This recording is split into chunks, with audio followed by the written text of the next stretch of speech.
Thank you for checking back in with me, Colleen, and the Just Colleen podcast, our weekly audio podcast where I share real life, everyday issues and solutions, all to see the brighter side of life. Most of you have heard of, read, or seen the movie Wizard of Oz. Well, in that movie, the Wicked Witch has this army of flying monkeys who believe and do whatever the Wicked Witch asks, right? This was and is a metaphor, and it happens every day, everywhere. There are those out there who are basically part of a group led by what we're going to call a charmer. When this person shares their truth or reality, the others in the group, the flying monkeys, believe without question. This is what you see when they form cliques, so to speak. They convince the others in the group that what they are saying or believing is the unsounded truth and must be dealt with in a certain manner. Is this beginning to sound a bit familiar? Some may see this at work, in friendship circles. We always see it in movies, and even within family dynamics. Have you ever heard of the friend or the family member who is said to be able to sell ice cream to Eskimos? That person is what is said to be that overused term I don't particularly prefer to use, a narcissist, where the flying monkeys serve as the abuser by proxy. As demeaning as this may sound, they are actually pawns in the charmer's game. Listen, we all can relate to the traits of what is considered a narcissist, right? At one point in our lives. We've all been there. We've all done it. This person, however, is different. They are or were so hurt and so traumatized at one point in their life that it feels so much more powerful to have others doing their dirty work while they retain their outside objective. Yes, that person, sometimes seen as a "do you realize who I am" person. Listen, we can go back thousands of documented years in history, and there always seems to be that one person who somehow convinces others of their truth, which only leads to mayhem and destruction, or, something along those lines. With it being Halloween coming up, Salem witch trials, flying monkeys are individuals who consciously or subconsciously serve as conduits for a narcissist's manipulation. Here's a short quote from an article in wellandgood.com based on Dr. Romani, who is a PhD licensed clinical psychologist, and she's the author of Should I Stay or Should I Go? Great book, by the way. According to Dr. Romani, those instructed flying monkeys are great at gaslighting and denying your reality by getting involved in triangulation and gossip to keep the narcissist happy by generating more chaos, getting caught up in a smear campaign, and other ways of besmirching you that seems to keep them allied with the narcissist or just enjoying the drama of it all. Recognizing flying monkeys as just really aggressive enablers, she says. Has any of this resonated with you at this point? Keep listening for some tips to spot and avoid flying monkeys. Here are some things a role player or flying monkeys will do. Number 1, gaslighting. So this is a common term, perhaps making you question your reality, demeaning your perceptions, or attempting to create self-doubt and confusion within yourself. Number 2 is isolation. This is a very well-known tactic. Flying monkeys play a key role in isolating the person from their support network. They turn their friends, family, and colleagues against them. They contribute to the person's isolation by making it easier for the narcissist to actually maintain control. Number 3, devaluing.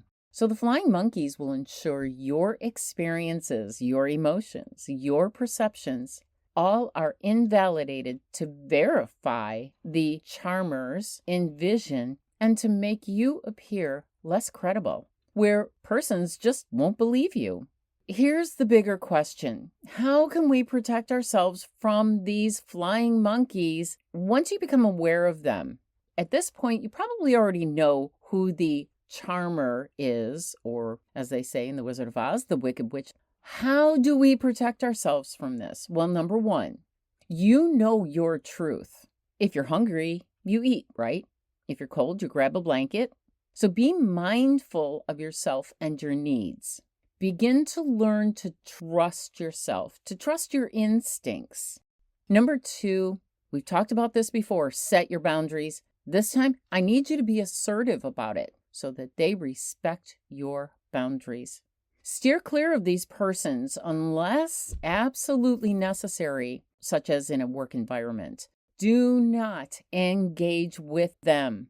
Number three, know that gossiping is legally and technically bullying. The intent is to punish you for whatever wrongdoings they imagined you did to them and to make sure they take the initiative and they paint you as the bad guy before you have a chance to do the same thing to them. All right, number four, seek out a tribe of like-minded persons, of other persons who've had basically the same experiences, even perhaps a professional such as a psychologist. A psychologist can actually help with the emotional issues and the challenges that you've experienced or have been enhanced by these persons, these flying monkeys.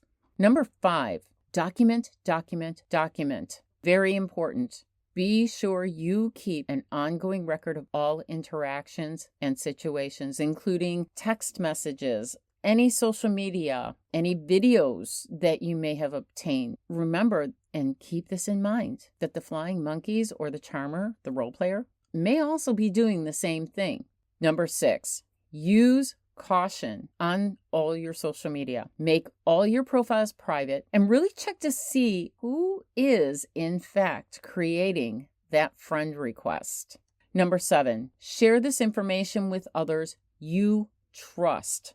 As the charmer and their flying monkeys, they're doing the same thing as well so that they can increase their group. Number eight, learn, share, and help others to understand this abuse. Maybe relaying or sharing social media information awareness, anything to aid in stopping these manipulative tactics. Number nine, watch for those in which you have ties with who maybe no longer will speak with you, or in your presence, they seem very fake. Something's off. No matter how much you care, or even if they're family, use caution around these people. These persons will take everything you have said or done and create a story to please the master, the charmer, introducing perhaps a bit of actuality, but now layered with bitters. An example is, so say a charmer or flying monkeys may say, don't listen to her, she's just a storyteller.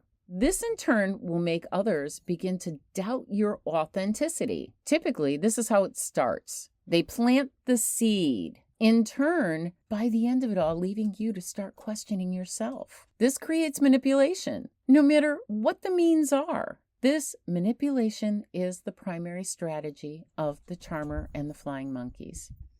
Number 10, when it's your family. Perhaps the charmer is a parent who often brings in flying monkeys who are siblings, extended family members, and even your friends. This is one of the most difficult, however, but refuse to react to their nonsense. See their manipulation for what it is, and most importantly, don't engage. Respond to remarks and questions with questions. Yes, you heard me right. Someone comes to you and says, so how are you doing? I heard that you weren't feeling well last week. Thank you, I'm sorry. How are you doing? Turn it around into a question, right? It's important to remain calm and composed, and this is an easy way of doing this. Once you take their question or their statement and respond with a question, you're not relaying any emotions. However, use caution because they will report and use this also. No, you will no longer allow them to harm you in mind, body, or spirit.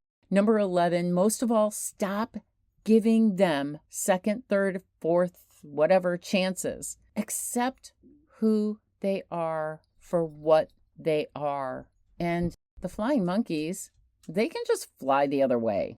Continue to remain cautious around them. Remember, the narcissist is just as cautious and subtle in their own way and of obtaining flying monkeys. In addition, there may in fact be more than one group leader. There wasn't only one bad witch in The Wizard of Oz, right? Over time, things may or may not change. Flying monkeys, even when the charmer has left the building, they may still continue doing and saying things behind your back. Remain cautious around these persons and don't let them see that it gets your goat. My best overall advice is every time you think, speak, or refer to these persons, wish them happiness and wellness.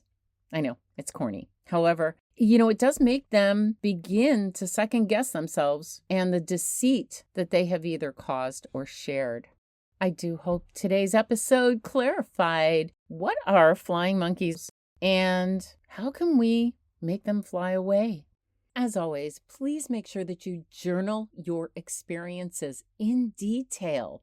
Include the instances, the issues, how it made you feel, and how you perceived what took place.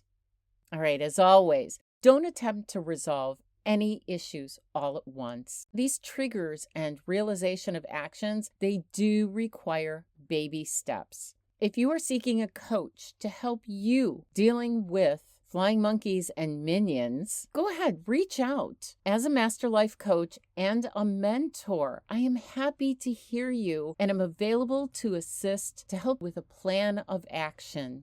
Remember to leave your medical diagnoses up to the licensed professionals. Self-tests and diagnosing may cause more harm than good. If you are interested in a one-on-one with me, please reach out via our website at www.vobycolleen.com. Scroll to the bottom and submit your request. I am here and always happy to share with you. We are here every Saturday with a new episode, so stay tuned next week for more of the Just Colleen podcast. And remember to hit that subscribe and notification button. Make sure you like, follow, and comment. Most importantly, have a fantabulous day.